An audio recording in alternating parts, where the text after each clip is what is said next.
Voici une petite vidéo qui va parler de quoi? Qui va parler bien, de ceux qui s'ennuient, de ceux qui ne savent pas s'ennuyer, qui s'animent dans la simple quotidien, de ceux qui ont des projets et de ceux qui s'amusent mais à fond. C'est top, génial, ils se régalent, c'est tous les jours le top et tout, le meilleur du meilleur. Qu'est-ce qui est le mieux? Bon, alors nous on dit, ouais, les stars par exemple qui vivent le mieux du mieux, ou encore les présidents, d'accord, qui prennent l'avion 5 fois par jour, d'accord, alors que ça t'as jamais pris l'avion de ta vie, tu vois. Tu t'approches, tu regardes un avion, tu te dis, ah, ça ressemble à ça un avion? Waouh! Mais attends, on va le prendre en photo 100 fois, comme ça on va le montrer à nos enfants, arrière-petits-enfants, parce que c'est peut-être la seule fois qu'on va le prendre. Euh, donc vraiment, il y a des vies complètement différentes. C'est-à-dire qu'il y a des vies excellentes, des vies moyennes, des vies et des vies nulles, mais nulles, et des vies parfaites, mais géniales, mais le délire, quoi. C'est-à-dire que même le sommeil et tout, il peut même pas rêver de ça. C'est-à-dire que même le rêve, il n'ose même pas rentrer dans ce genre de vie, quoi. Comment on peut expliquer cette différence de vie? Comment on peut expliquer cette différence de situation, de phénomène? Alors, on va l'appeler le premier, ça s'appelle le bobo. D'accord? C'est-à-dire celui qui vraiment, il a une vie de merde, en fait, tu vois, il sait pas comment en sortir, il fait chier toute la journée, il n'en peut plus. Ensuite, on va l'appeler le mozo, c'est-à-dire celui qui tient, il s'accroche, il est là, il fait ce qu'il peut, mais sans plus. Ensuite, il y a le bodo, c'est-à-dire celui qui a compris que, en fait, il peut faire des choses sympas, mais en même temps, il est un peu coquin, malin, c'est-à-dire qu'il n'hésite pas à faire des petits trucs vis pour s'en sortir. Et puis, il y a le bingo. C'est-à-dire le bingo, c'est celui que, même lui, il ne sert pas sa vie, d'accord? C'est sa vie qui le gère, il est au top, il est max.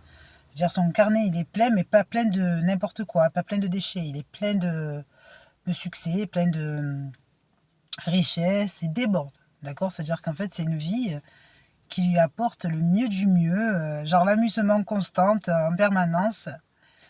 Eh bien, parce que c'est sa vie qui a un métier, c'est pas lui qui a un métier. Le métier est à sa vie. Donc, il y a des vies qui sont au chômage, il y a des vies qui sont mortes, il y a des vies qui travaillent, il y a des vies qui s'appellent le bonheur, il y a des vies qui s'appellent l'animation, il y a des vies qui s'appellent le max. D'accord? Donc, ça veut dire que pourquoi et pourquoi pas. Comment entretenir sa vie? C'est vrai qu'en général, on pense à soi. On se dit ma compétence personnelle, ma ci, ma ça, je sais ce que je fais ce que je fais. D'accord? Alors que les autres pas.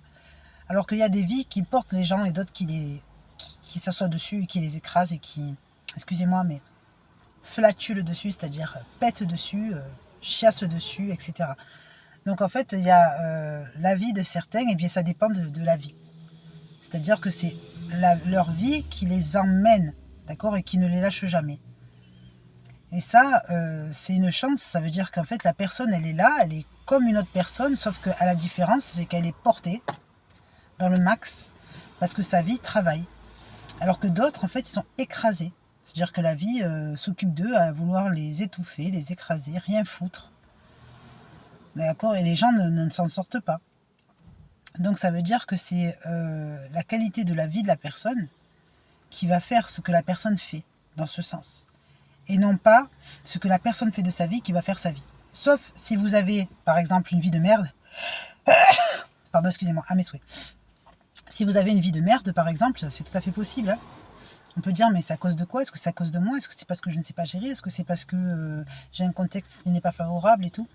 Non, c'est une vie de merde. C'est-à-dire que c'est une vie qui tueuse.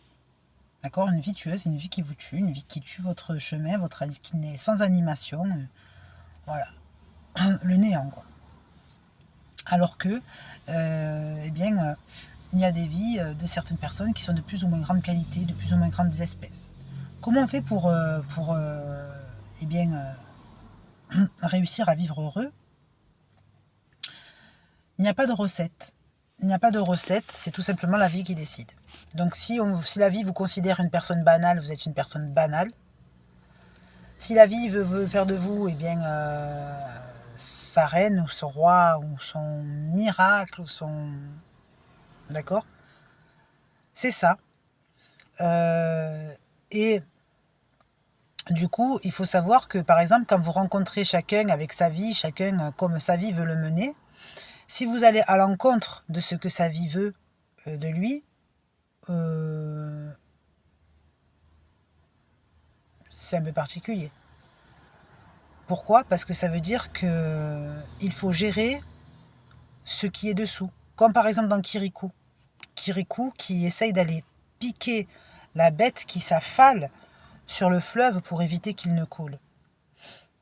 D'accord? Ça veut dire qu'en fait, c'est autre chose. C'est-à-dire que c'est le sujet, d'entretien n'est pas l'individu lui-même, mais sa vie.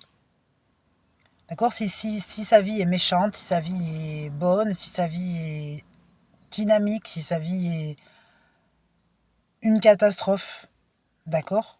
Eh bien, ça, c'est au-delà de la personne elle-même.